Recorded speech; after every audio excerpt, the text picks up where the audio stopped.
Kamande will continue serving a life sentence after the Supreme Court of Kenya dismissed her final appeal. Now, Kamande had sought to introduce the battered woman syndrome as part of her defense, but the court ruled that this argument was not raised during her original trial or at the Court of Appeal. Now, the Supreme Court noted that such a crucial issue cannot be brought up for the first time during the appeal certification stage. Now, the court also emphasized that Kamande did not mention being in an abusive relationship during his sentencing, mitigation casting further doubt on her new claims. Take a look.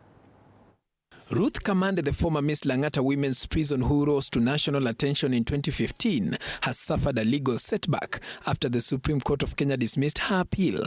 Kamande will now serve her life sentence for the murder of her boyfriend Farid Mohammed.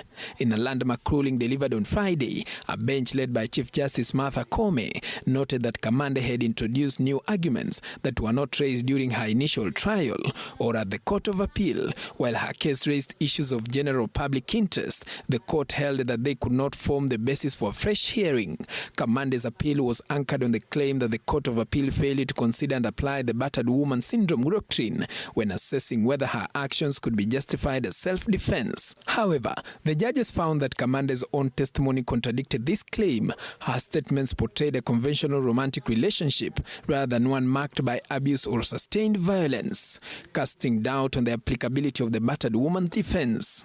The court emphasized that the question of whether battered woman syndrome was adequately presented and examined during the trial was crucial, but Kamande's arguments on this point came too late in the legal process. The incident occurred on September 20, 2015 at Buruburu Estate in Nairobi County, where Kamande fatally stabbed her boyfriend Farid Mohammed Halim 25 times during a domestic dispute. At the time, the two were in a romantic relationship. On May 31, 2018, the High Court found Kamande guilty of murder, ruling that the prosecution had proven beyond reasonable doubt that she had intended to inflict serious harm or cause death.